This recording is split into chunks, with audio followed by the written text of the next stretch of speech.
자, 안녕하십니까. 노브스 인더스트리 노사장입니다. 갑자기 왜 북어랑 막걸리가 나왔냐면요. 차주분께서 차를 협찬하면서 조건을 걸었어요.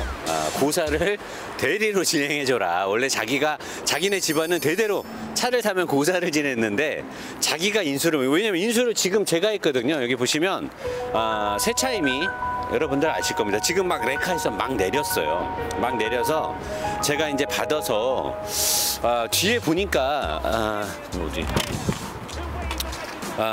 선물도 어마어마해요. 와, 이렇게 많은 선물을, 요새 자동차 사면 선물을 이렇게 많이 주나 봐요. 여기 보니까 뭐 어마어마한데, 와, 이건 뭐 이렇게 많이 주는, 뭐 소화기도 있고요. 별걸 다 주네. 뭐 큰 가방도 있고, 막 링컨 가방도 있고, 막 새 건데, 아무튼 뭐 이런 새 차를 보통 노브스 인더스트리 항상 차주분들이 차를 이쪽으로 출고를 많이 하시더라고요. 그래서 리뷰에 들어가기 앞서서 굉장히 잘해야 되니까. 근데 링컨 이 에비에이터를 리뷰를 한다라고 하니까 갑자기 포드 익스플로러 오너분이 또 연락이 와갖고 자기 차부터 해야 되는 거 아니냐, 트래버스가 끝났는데 이거부터 하는 게 어쩌냐 그랬더니 지금 차주분이 내가 익스플로러 한다니까 안 된다고 찾아오셨어요. 지금 자기 차 먼저 해야 된다고. 차주분 뒤통수만 나오는 걸로. 예, 저렇게 차주분이 와서 어쩔 수 없이 뭐 차주분이 먼저 스케줄을 잡았으니까 에비에이터를 먼저 하고요. 에비에이터 영상은 저희가 장거리, 그 다음에 가족과 함께 여러 명 탑승, 그 다음에 하체 우리기는 뭐 GV80보다 더 섬세하게, X5보다 더 깊숙하게 들어갈 거고요. 모든 면에서 현재 이게 저는 직수입만 판매를 하는 줄 알았는데 현재 선인모터스죠? 차주님 선인모터스에서 산 거죠? 선인모터스 포드 링컨 매장에서 정식으로 판매를 하고 있다라고 합니다. 그래서 AS나 이런 문제는 없다라고 하니까 아마 이게 차가 좋으면은 이 리뷰를 보고 의선형이 가장 섭섭하지 않을까 싶어요. GV80의 가장 강력한 라이벌이자 제가 대충 봐도 소재공학에서 이미 GV80을 압도하고 있거든요. 그래서 만약에 설계공학까지 잘 돼 있다라고 하면 끝장나는 거니까 이번 리뷰는 거침없이 진행될 것이고요. 리뷰에 앞서 차주분이 차를 폐차하는 그날까지 아주 안전하고 모든 가족이 행복하게 이 차가 가정의 복덩어리가 되게끔 고사를 딱 지내고 시작하도록 하겠습니다. 차주분, 절 한 번 절 두 번 하는 거예요? 세 번이요, 세 번. 절을 세 번 한대요? 돌아가신 분은 두 번, 산 사람한테는 한 번. 예, 맞습니다. 차는 세 번? 사람이 아닌 거한테는. 사람이 아니면 세 번? 예. 도관이 나가는 거 아니야? 그럼 차주님 저랑 같이 뭐 안 깔고 해도 되나요? 그냥 하는 건가요? 한 번 털 정도. 한 번 털 정도?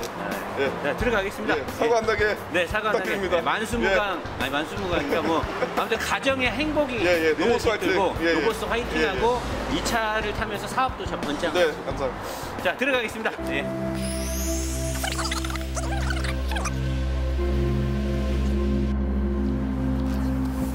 자, 우리 차주분 어떻게 이 차를 산 소감, 왜 사셨어요? 일단은 현대기아가 너무 요즘에 안 좋은 일들이 많고. 왜요? 현대 잘하고 있는데. 아까는 이제 내 방송에서 왜 이러시는 거예요? 원래 그 지도층이 의문한 게 있지 않습니까? 그렇죠. 그 의문을 너무 저버리는 것 같아서 아쉬웠고요. 네네. 그리고 일단은 보니까 이제 GV80보다 훨씬 이쁘고 이쁘죠.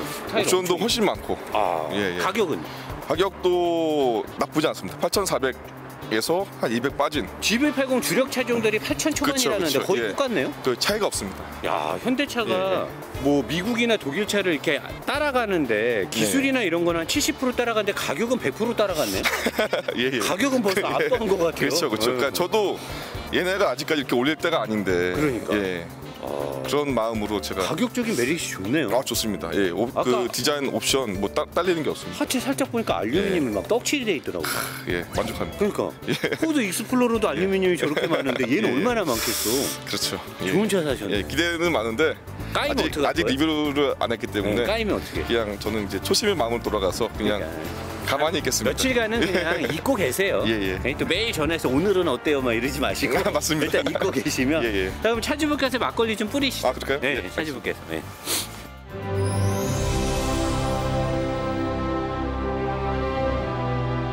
자, 우리 차주분한테 많은 기쁨과 행복과 가정의 진짜 웃음이 네. 떠나지 않는 가정이 되도록 저도 기원하도록 하겠습니다. 네, 감사합니다. 축하드립니다. 아, 감사합니다. 자, 리뷰 잘하도록 하겠습니다. 감사합니다. 감사합니다. 네. 자, 안녕하십니까. 노보스 인더스트리 노 사장입니다. 오늘은 어떻게 보면 되게 중요하면서 관심이 많은 차고요. 일반 사람들은 사실 잘 모를 수도 있어요. 에비에이터라는 차고요. 미국 본토 발음으로는 에비에이터라고 발음을 해야 되겠죠. 그리고 이 에비에이터는 이 링컨 브랜드에서 나오는 차 중에서는 GV80이랑 보면 되는데, GV80이 준대형이잖아요. 준대형. 완전 대형은 아니에요. 완전 대형급 SUV에는 GV90이 나오고요. 그 다음에 좀 작은 중형 그냥 SUV로는 GV70이 나오죠. 그러니까 GV70, GV80, GV90을 여러분들이 생각하시면 쉬워요. BMW는 X3가 GV70, X5가 GV80, X7이 GV90, 벤츠는 GLC, GLE, GLS, 링컨도 마찬가지예요. 얘 밑에 뭐 노틸러스라든가 몇 가지 얘보다 작은 급이 있고요. 얘가 있고 얘 위에 내비게이터가 있어요. 그러니까 얘는 중형보다는 살짝 큰 중대형이라고 보면 되는 거죠. 자, 그러면 이 에비에이터가 역사가 되게 좋냐? 그렇지 않아요. 이 링컨 에비에이터는 여러분들이 인터넷이나 뭘 검색했을 때 계보를 알아가기가 쉽지 않습니다. 왜냐면 2002년도에 이 포드에서 나오는 SUV 디비전에 몇 가지를 묶어서 파생 상품으로 링컨이 이제 고급 SUV, 포드의 럭셔리 브랜드가 링컨입니다. GM의 럭셔리 브랜드가 캐딜락. 그 다음에 클라이슬러는 뭐 다찌가 있고요. 그리고 도요타의 럭셔리 브랜드는 렉서스. 닛산의 럭셔리 브랜드는 인피니티. 현대의 럭셔리 브랜드는 제네시스처럼 포드라는 자동차 회사 안에 럭셔리 이 브랜드 이미지가 링컨이에요. 그리고 링컨은 미국 사람들한테 우리 아시아권에는 좀 약간 생소한 그런 브랜드지만 미국에서는 다찌라든가 캐딜락이라든가 쉐보레, 그다음에 이 링컨 이런 브랜드는 미국 사람들한테는 굉장히 뿌리가 되게 깊어요. 자동차 제조회사인 GM이나 포드보다 오히려 더 역사가 깊은 회사들이에요. 근데 기술력은 좋았으나 글로벌 시장과 어떤 그 경영의 그 판매 전략에서 뭐 잘 못했기 때문에 대형 브랜드인 GM이나 포드에 다 인수가 됐던 거지, 기술력으로는 되게 좋아요. 그래서 포드에서 나오는 링컨, 포드에서 익스플로러나 다른 차를 탈 때 고급 브랜드로 2002년도에 이미 에비에이터가 한번 나왔는데 그때는 모양도 좀 그랬고 고급 차면서도 운전 느낌도 좋고 튼튼하고, 링컨이 좀 차가 튼튼해요 원래. 그래서 이 링컨이라는 그 브랜드의 뭐 이 링컨 타운카랑 비슷하게 만들어서 에비에이터가 1세대가 2002년에 나왔는데 미국 사람들조차도 안 샀어요. 왜냐하면 익스플로랑 대비해서 가격을 더 웃돈을 주고 사야 할 필요성을 별로 못 느꼈고 디자인이나 이런 거 부분에서 많이 딸렸거든요. 그래서 2005년에 아마 자동차 어떤 한 그 카테고리 중에 가장 빠른 단명을 한 브랜드가 아닐까 싶어요. 브랜드가 아니라 가장 빠른 차종이 되지 않을까, 단명 차종. 그냥 2002, 3, 4, 5년 한 3, 4년 팔고 그냥 단종이 됐거든요. 쭉 안 나오다가 내비게이터는 원래 있었고요. 내비게이터는 원래 고유의 대형 그 SUV 플랫폼으로 나오고 있었고, 그러다가 이번에 2017, 8년도 포드 자동차가, 제네시스도 마찬가지죠. 현대자동차도 제가 이번에 3세대 플랫폼을 되게 정성스럽게 만들었다 그러잖아요.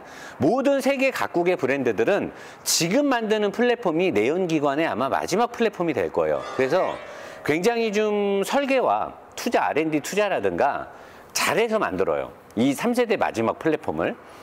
그래서 이 포드도 3세대 이 SUV에 적용될 플랫폼을 세심하게 만들어요. 대신에 얘네는 전륜 소형급은 아예 그냥 분류를 시키고 혼용은 되는데 후륜 베이스로 웬만한 거를 생산하기 위해서 요번에 익스플로러가 4세대인가 3세대인가 그러는데 걔가 원래 전륜 플랫폼을 쓰다 후륜으로 바뀌잖아요. 그거를 만들면서 이 에비에이터도 익스플로러랑 플랫폼을 상당 부분 많이 공유를 합니다. 어떻게 보면 거의 같을 수도 있다라고 볼 수도 있을 만큼 많은 부분이 공유가 되는데, 그렇게 해서 이번에 얘가 2세대가 나왔는데 사실 2세대라고 보기 되게 어렵죠. 왜냐면 1세대가 쭉 정상적인 판매를 한 게 아니니까. 그래서 여러분들이 에비에이터를 찾으면 많은 정보를 득하기가 어려워요. 근데 노 사장도 그러면 어떻게 하냐? 저도 모르죠. 저도 관심이 없는 차니까.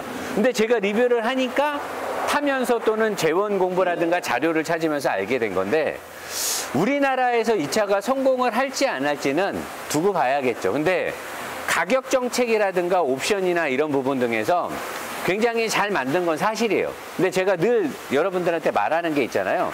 미국 차는 미국에서 타야 그 진가가 드러난다. 과연 미국 차가 우리나라의 이 까다로운 소비자, 우리나라 사람들 눈높이가 높죠. 값은 싸야 되면서 튼튼해야 되면서 빠르면서 넓으면서 연비 좋으면서 옵션 좋으면서 이 모든 것들을 다 갖춰야 우리나라 사람들이 만족하는데, 과연 이 미국차 에비에이터가 그런 것들을 충족시키느냐. 근데 일단 제가 타봤을 때 미국 차스러움은 거의 없어요. 굉장히 독특한 느낌을 줍니다. 자, 그럼 뭐가 그렇게 독특한지 지금부터 한번 알아볼게요. 일단 전체적인 레이아웃이, 미국 차들은 원래 소재공학을 그렇게 좋아하지 않아요. 대부분을 스틸로 만드는데 이 차는 거의 유럽차 뺨쳐요. 어떻게 되냐면 이 본넷하고 후드죠. 후드 덮개. 그 다음에 이쪽에 있는 휠하우스 부분, 그 다음에 메인 골격에서 앞쪽으로 연결되는 이 부분, 그 다음에 인사이드 패널, 저 안에 가는 메인 골격 있죠? 사람으로 말하면 척추, 요 안에 거. 이 모든 것들이 다 알루미늄이 적용이 돼요. 미국 차는 이런 경우가 흔치 않거든요. 자, 여러분들한테 제가 이렇게 긴 막대기 갖고 꼽는 게 잘 와닿지 않을 수도 있어서 제가 잘 비교되라고 이런 자석을 준비했어요. 여기 딱 붙어버리죠. 소리가 띵 나면서. 여기 볼까요?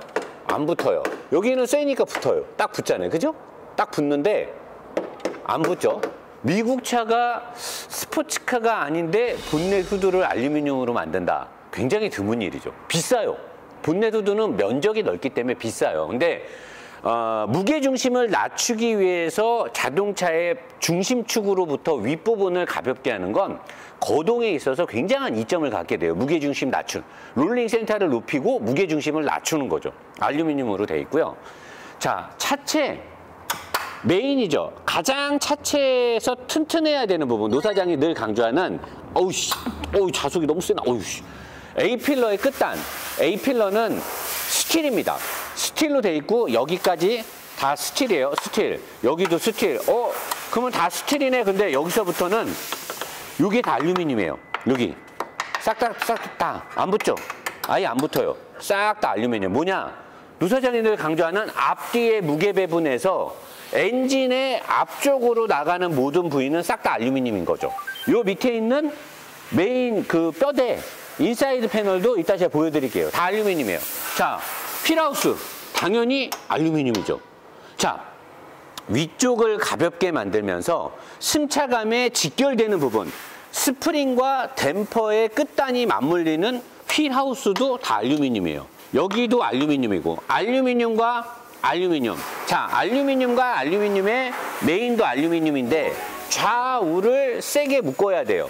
세게 묶으려면 얘를 특수 소재를 쓰게 되면 또 단가가 올라가니까 여기는 어차피 앞뒤의 무게 배분에서 그렇게 중요하지 않고, 얘는 이쪽 양쪽으로 퍼지는 거에서 눌리는 강성만 잡으면 되니까 스틸로도 가볍게 만들 수가 있으니까 얘는 스틸이에요. 얘는 스틸로 해서 양쪽을 묶었죠. 여기만 보다 하더라도 알루미늄과 알루미늄을 다 썼다는 것만으로도 이 에비에이터가 쓰고 있는 이 3세대 포드 링컨의 플랫폼이 굉장히 미래지향적이고, 소재공학에서 독일차, 유럽차 중에서도 가장 소재를 잘 섞어 쓰고 있는 독일차를 상당 부분 벤치마킹 했거나 아니면 그들보다 더 많이 투자한 거죠. 가격 대비로 보면. 이런 부분에서 우리나라 제네시스 GV80이 링컨 에비에이터하고 비교해서 뭔가를 우위를 선점한다? 어렵죠. 우리나라 제네시스 GV80은 싹 다 스틸이었잖아요. 싹 다 알루미늄인 거죠. 자, 그리고 엔진은 굉장히 지금 복잡해요. 미국 차들이 늘 그랬듯이 엔진룸이 굉장히 지금 복잡하게 돼 있는데, 나 이거 아까 보는데 한참 걸렸어. 이거 보려는데.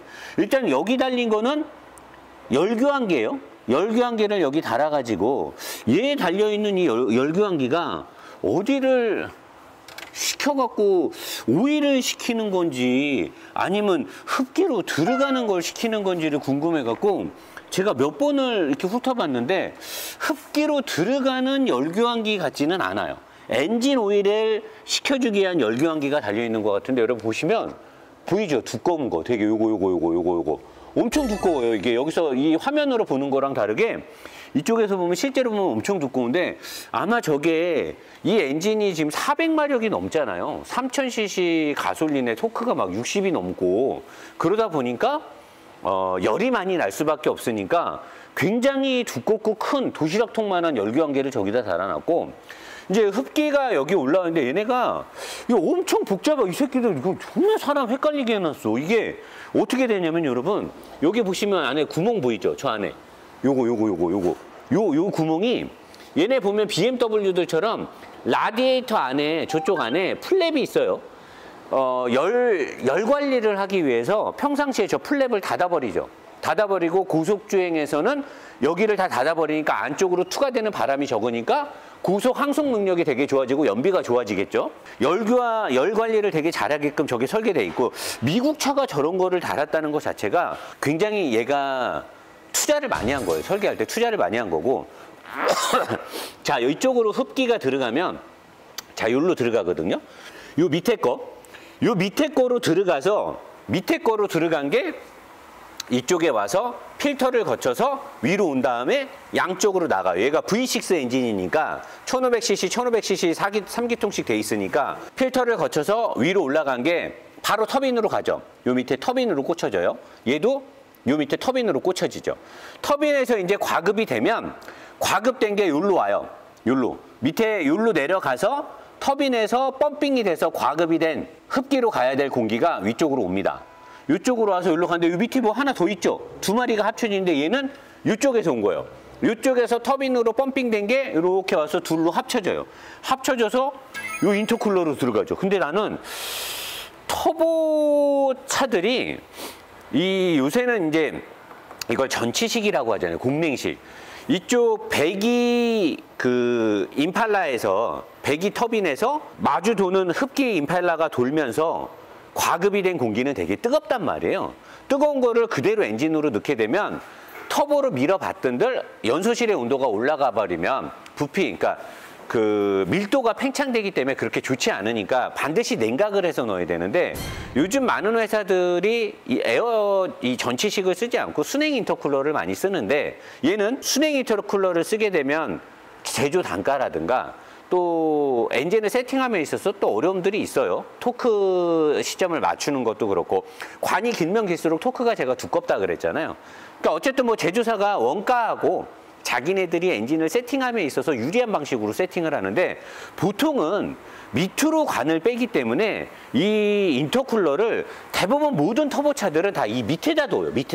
밑에다 두고 콘덴서, 에어컨 콘덴서나 그 다음에 엔진의 냉각수를 시켜주는 그 라디에이터 같은 경우가 윗부분에 있는데 얘는 되게 독특하게 위로 올라온 과급된 공기가 이 위에 있는 요거거든요. 요걸로 해서 옆으로 이렇게 지나가죠. 옆으로 이렇게 지나가가지고 여기서 나오죠. 여기서 나와가지고 얘가 바로 흡기로 딱 들어가는 거죠. 그냥 좀 독특한 방식을 쓰는 굉장히 어지럽게 굉장히 많이 꽈놓고 이거 앞에 사고 나면 여러분 보시면 알겠지만 여기 보이시죠? 굉장히 복잡하게 돼 있어요. 관들이 엄청나게 복잡하게 꽈놔가지고 일반 사람들이 보면 뭐가 뭔지도 알지도 못하겠어. 아주 그냥 하도 복잡하게 꽈놔서. 근데 저는 이제 세심하게 봤죠. 이렇게 해놓으면 원래는 낮은 RPM에서 굉장히 두터운 토크가 나와야 돼요. 근데 낮은 RPM에서 두터운 토크가 나오는 차들은 율로 가는 이 관 있죠.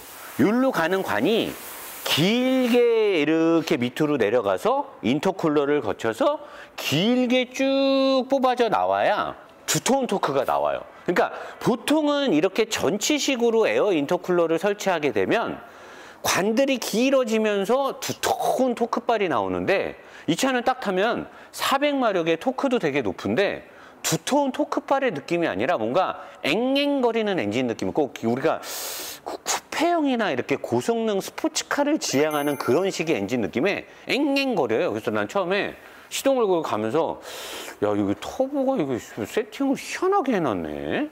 엔진 기어 단수를 1, 2, 3, 4, 5단을 촘촘하게 해서 그런가? 왜 이렇게 엔진이 앵앵거리지?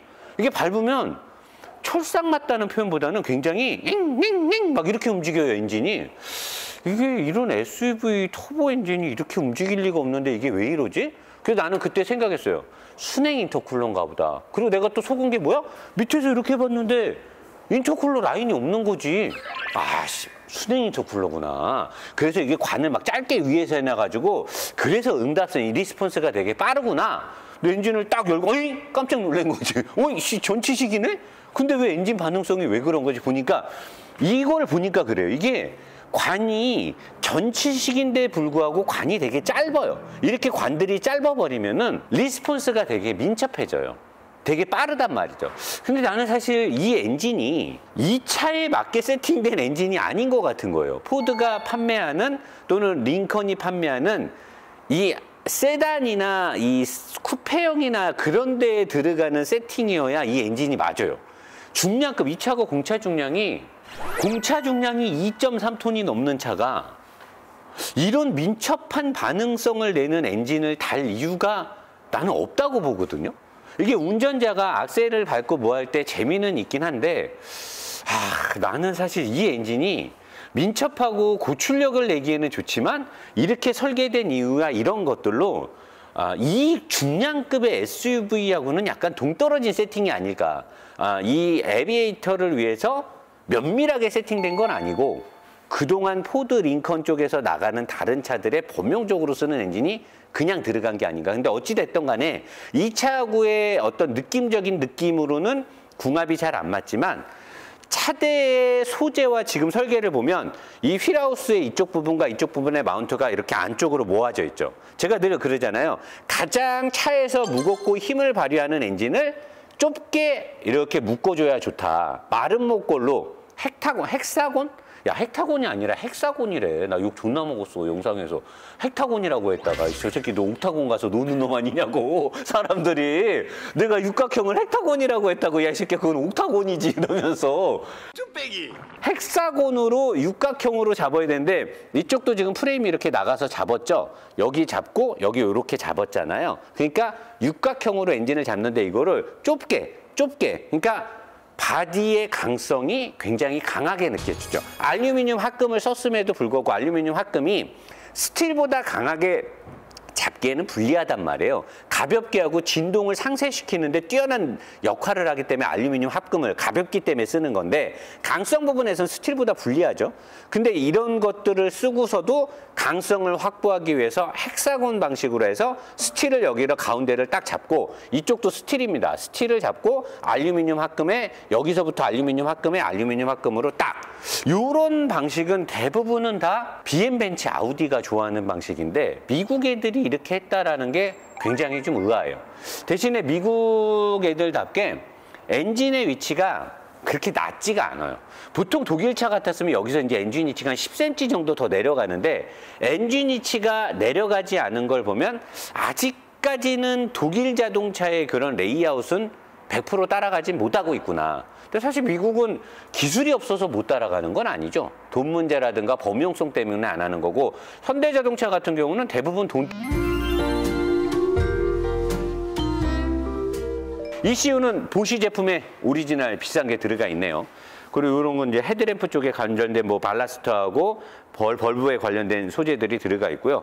여기 앞만 보더라도 여기가 이렇게 다 막혀 있는 게 저 안에 있는 플랩을 열고, 여러분 안에 플랩 보이시죠? 저 안에 보이시죠? 열고 닫히는 거.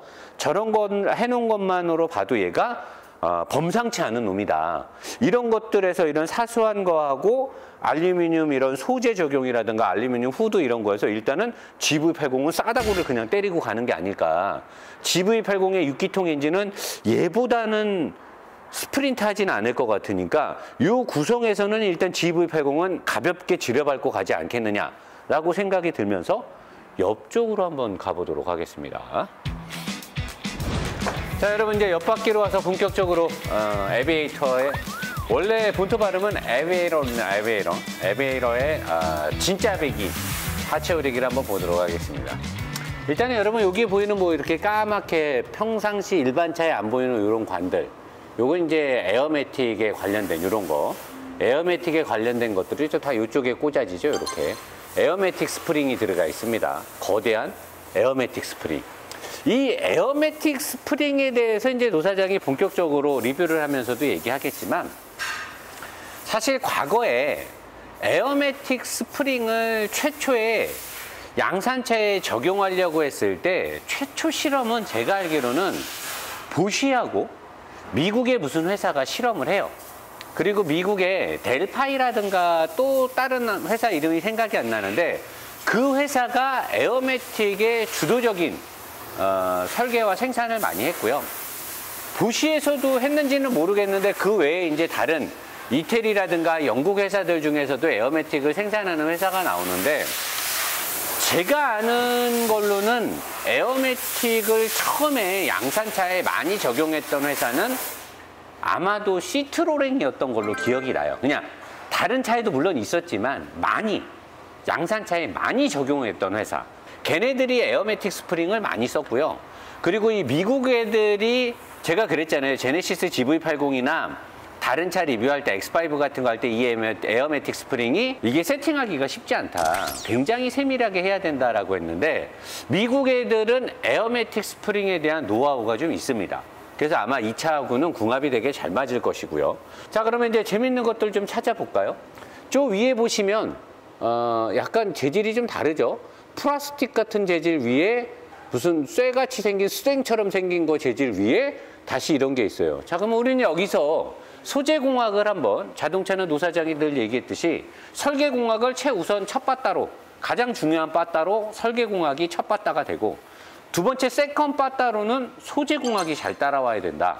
과연 스틸을 좋아하는 미국 회사가 이 3세대 플랫폼에 와서 글로벌 시장에서 유럽 SUV 쟁쟁한, SUV 워낙 베리에이션이 이제 많아졌으니까, 그리고 일본의 많은 SUV, 그 다음에 신흥 도전 뉴 챌린저죠. 한국의 제네시스 또는 산타페 투싼의 이런 것들의 맹추격을 따돌리고 자기네 입지를 굳건하게 지키기 위해서 얼마나 소재공학을 변경했느냐를 한번 체크해 볼게요. 일단 여러분들 딱 보시기에 때깔이 좀 다르죠. 누리끼끼한 때깔에 푸르딕딕한 때깔에 은색 때깔에 밝은 은색 때깔에 스탱 때깔.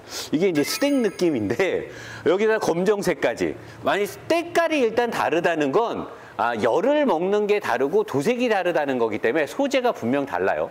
지금부터 한번 볼게요. 노사장이 중요시하는 바퀴가 움직이면서 생기는 진동, 이 바퀴가 움직이면서 생기는 잔진동들, 주파수들, 너클함을 타고 위로 올라가죠. 올라가는 걸 막기 위해서 어퍼함을 알루미늄을 써요. 너클함은 스틸이죠. 자석이 딱 붙어요. 얘는 안 붙습니다. 너클함을 타고 올라가는 잔진동을 일단은 어퍼함에서 알루미늄으로 상세. 자, 그리고 어퍼함이 각도가 캐스터각이 사정없이 요럴 때만 잠깐 쓸게요. 원래 일본말 쓰면 안 되는데 이빠이 데스! 이빠이 그냥 캐스터각을 줬어요. 직진에 대한 안정성과 대륙을 횡단하기 위한 직진 안정성과 스포츠성을 위해서 어퍼함에 캐스터각을 많이 줬습니다. 많이 줬고요. 자, 그리고 어퍼함을 통해서 차축으로 진동이 많이 들어가죠. 그래서 스틸 위에 어퍼함을 반드시 알루미늄을 쓰고 파란색, 아무데도 자석이 붙지 않죠. 여기는 자석이 붙어요. 여기는 자석이 붙어요. 자석이 지금 붙는데 자석이 세. 자석이 붙는데 여기 다 자석이 안 붙어요. 알루미늄이죠. 자, 그리고 댐퍼가 스틸로 돼 있어서 밑에 쪽에 있는 로우암에 묶어 있는 포크, 얘가 움직일 때 엄청난 진동이 발생하죠. 댐퍼를 타고 스프링을 타고 위로 올라가요. 어떤 사람들은 댐퍼와 스프링이 모든 진동을 잡아준다는데 그거는 수직으로 움직이는 진짜 큰 진동과 충격을 댐퍼와 스프링이 먹어주는 거고, 잔진동은 쫙 타고 올라가죠. 자, 올라가는 잔진동을 상쇄시켜주기 위해 요 끝단을 플라스틱을 써요. 플라스틱을 썼고, 플라스틱 위에 요거 알루미늄 합금을 썼죠. 브라켓을. 요 위에도 알루미늄 합금을 써요. 댐퍼와 스프링, 에어 스프링인데도 불구하고 충격에 의한 진동이 잔진동 파동이 올라가기 때문에 여기서 소재공학으로 또 한번 잡아줘요. 근데 더 대단한 건 요 위에도 다 알루미늄이라는 거죠. 알루미늄, 올. 그리고 아까 제가 얘기했던 앞쪽으로 나가는 인사이드 패널 메인 골격도 알루미늄이에요. 다 알루미늄, 알루미늄이죠. 알루미늄. 자, 이쪽 차체 쪽 충돌 사고가 났을 때 캐빈룸이라고 하죠. 승객석. 승객석이 찌그러지면 안 되고 승객석은 되게 중요하니까 때깔이 다르죠. 스틸입니다. 승객석은 다 스틸이에요. 이 하얀색 쪽 약간 회색 비슷한 여기는 다 스틸이고 뭘 또 보면 아냐면 얘네는 방청이나 본딩을 왜 이상하게 일부만 칠하고 안 했지라고 하는데 스틸하고 알루미늄하고는 접합 부위에 별도의 용접이라든가 아니면 두 개가 소재가 다르기 때문에 거기서 생기는 이음을 완벽하게 붙이기 위한 특수공법이 들어가요. 그러면서 그 틈으로는 부식이 생길 수 있는 여지를 주죠. 그래서 링컨은 스틸과 알루미늄이 만나는 부위는 전부 다 본딩 작업을 해요. 실리콘 작업을 한 거죠. 여기 보세요. 알루미늄과 스틸, 알루미늄과 스틸, 알루미늄과 스틸. 근데 여기는 왜 안 했냐? 떠 있으니까. 떠 있으니까 여기는 접점이 없으니까 부식이 될 일이 없는 거야. 치밀한 놈들이지. 이걸 그냥 쭉 칠해도 되는데 굳이 여기는 부식이 안 되니까 떠 있잖아. 떠 있으면 여기가 서로 맞닿질 않으니까 부식이 안 된다니까 맞닿는 부분은 다 칠했는데 떠 있는 여기는 원래 그대로 기계가 뿌리면 쭉 뿌리고 가면 되는데 이걸 또 아낀 거야. 대단한 거죠. 이런 걸 봤을 때 얘네가 얼마만큼 차체 부식이 이런 것들을 신경 써서 만들었느냐가 보이는 거고요. 여기 앞부분, 앞뒤의 무게 배분을 위해서 앞바퀴의 앞쪽은 싸그리 몽땅 다 알루미늄. 여기에 있는 범퍼 레일 쪽도 다 알루미늄. 그렇다면 이거는 왜 스틸이냐? 이거 왜? 전체적으로 쭉 가서 휠하우스의 안쪽 승차감하고 연결되어 있지 않는 여기 외부 골격이죠. 내부 골격이고 외부 골격이에요. 강성이 필요하고 여러분 보세요. 아치형으로 이렇게 해가지고 안으로 이렇게 말아왔죠. 정면에서 충돌 사고가 들어왔을 때 얘가 어떻게 버티겠어요? 알루미늄 합금은 그렇게 강하지 않으니까 얘가 찌그러지면서 안으로 들어가면서 비껴가기를 유도를 하는 거죠. 대단한 거죠. 설계 되게 잘한 거죠. 되게 잘 해놨어요. 그리고 다 알루미늄이에요. 다 알루미늄이고 이쪽 스틸, 여기 스틸, 문짝도 다 스틸이에요. 휀다도 다 스틸인데 승차감과 무게 배분을 위한 곳은 주도적으로 싸그리 몽땅 다 알루미늄. 그리고 노 사장이 X5나 X3 같은 거 할 때 무게를 저중심화 시켜야 된다. 낮은 쪽으로 무게를 보내고 가볍게 하는 걸 상부를 가볍게 해서 움직임에 있어서 전체적으로 롤 센터를 높여서 무게중심을 낮춰라. 저중심화해라. 표본이죠. 굉장히 무거운 이 서브 프레임이 싹 다 스틸이에요. 싹 다 스틸로 하고 이 위를 다 알루미늄으로 한 거죠.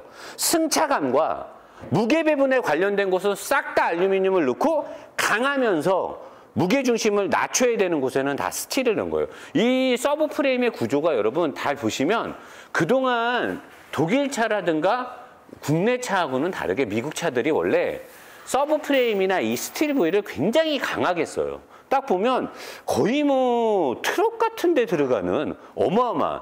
그리고 보통 우리가 최근에 리뷰했던 X5나 GV80 같은 거 텐션 스트럿 앞으로 뺀 거, GV80은 앞으로 뺐나 뒤로 뺐나 갑자기 생각이 안 나는데 앞으로 뺐을 거예요. 이 앞으로 뺀 애들이 다 알루미늄이 아닌 스틸인데 얘는 이게 알루미늄이에요.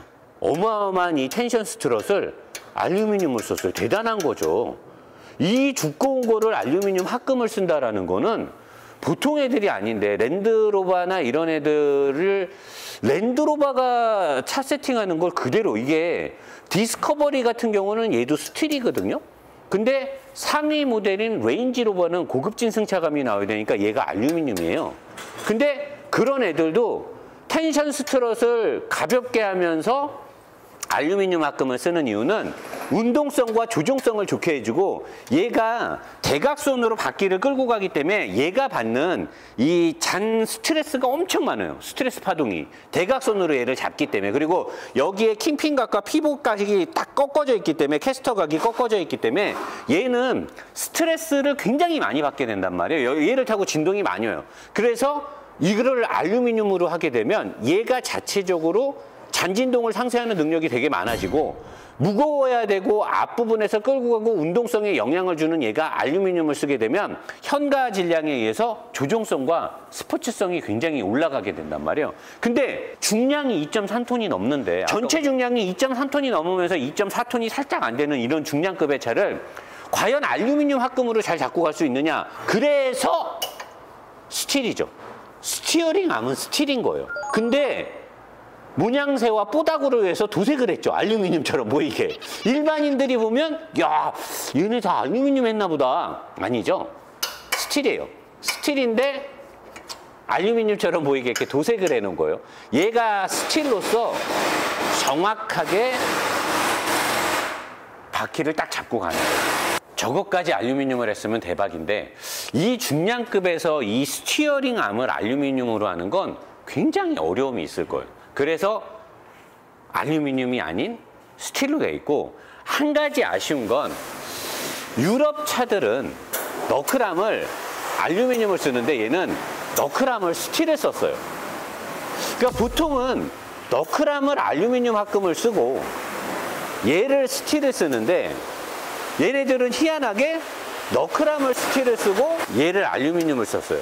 단가로 따지면 얘가 훨씬 더 싸죠. 아마도 단가를 생각해서 이쪽을 알루미늄 합금을 넣은 것 같아요. 자, 그렇다면 단가를 생각해서 여기를 알루미늄 합금을 넣고 여기를 스틸을 넣었으면, 그러면 바퀴가 굴러가면서 생기는 최초의 진동, 그 다음에 타이어가 고무고 안에 공기가 들어있기 때문에 여기서 지면과 닿는 부분이 눌리기 때문에 동그랗게 도는 안에 공기층이 여기서 수평으로, 수직으로 바뀌면서 생기는 편심 저항, 이런 것들로 생기는 최초의 저항값이, 진동이, 파동이 얘를 타는데, 얘를 타고 나가지 못하게 알루미늄을 했어야 좋은데 얘는 지금 스틸을 썼기 때문에, 더군다나 차값이 1억에 육박하는 고급 중량급의 SUV인데 그런 것들을 그러면 뭘로 잡았느냐. 얘네는 일단은 에어스프링이 들어갔죠.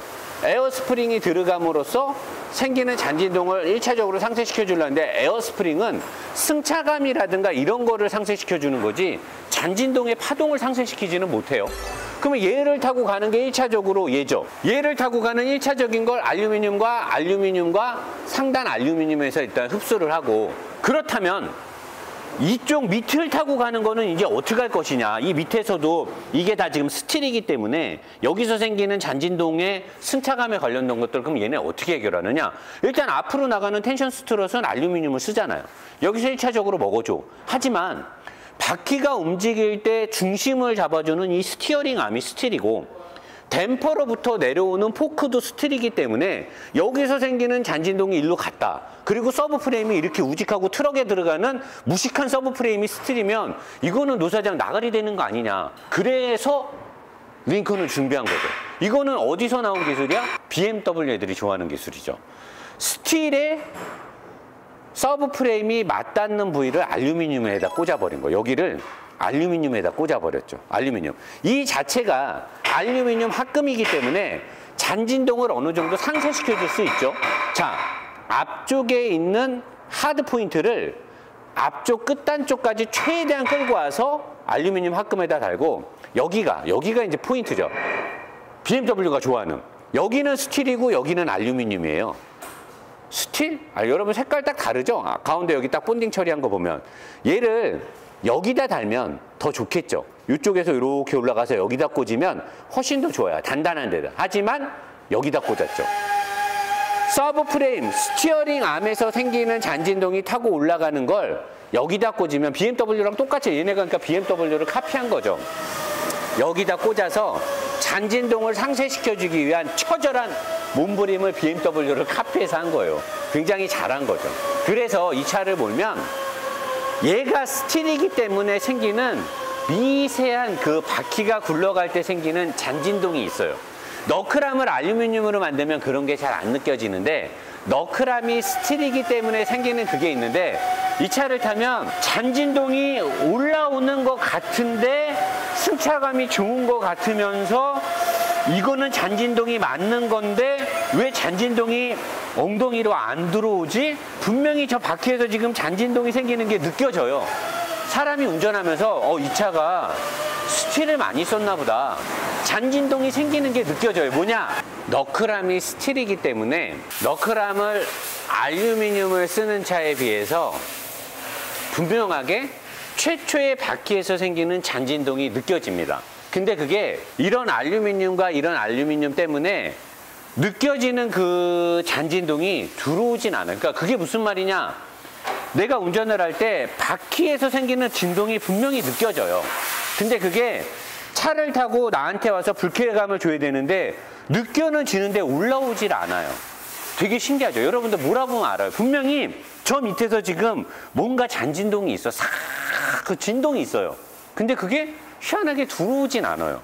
아마도 이런 특성, 우리가 지금까지 탔던 차들과는 다른 이런 특성 때문에 여기를 스틸을 쓰고 여기를 알루미늄 쓰는 차를 우리는 거의 못 타봤거든요. 그래서 아마 다른 느낌을 주는 거 아니냐. 그리고 제가 주차를 할 때 이렇게 후진해서 딱 섰다가 좀 더 갔다 섰다 그러면 그러니까 약간 덜컥거리는 느낌이 나요. 그래서 이게 사륜이 이상한 거. 근데 그럴 리가 없거든요. 사륜 때문에 차가 살짝 덜컥거릴 수가 없어요. 근데 이렇게 꼭 후진을 하다가 또는 섰다가 조금 더 후진하다가 조금 더 전진하면 뭔가 덜컥덜컥거려. 그게 뭔가 했더니 이거 같아요. 여러분 보이시죠?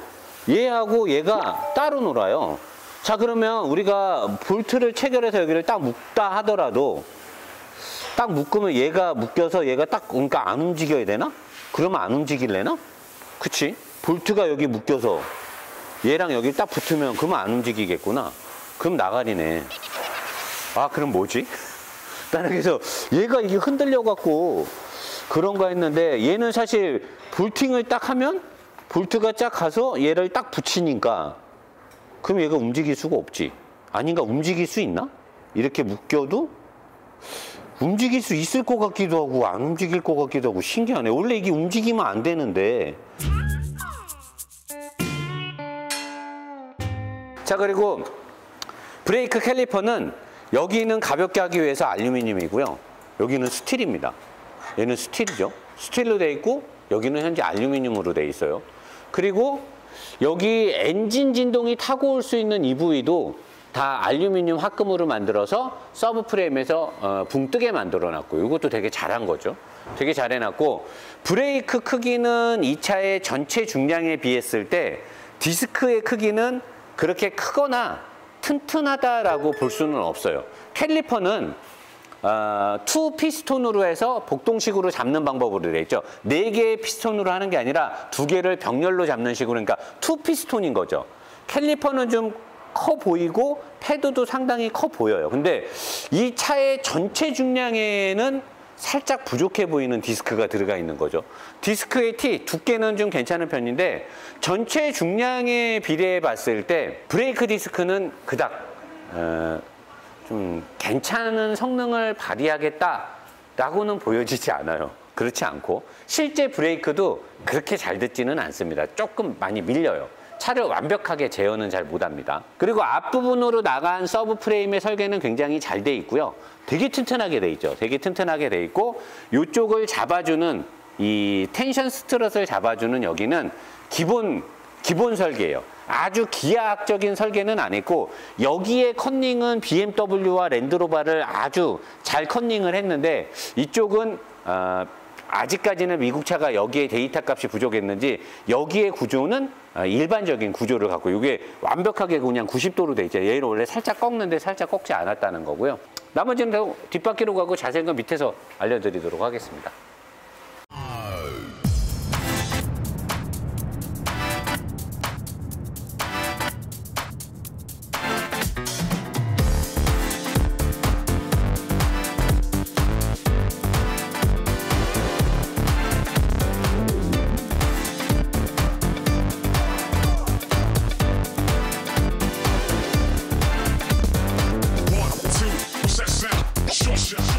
Bring the funk back.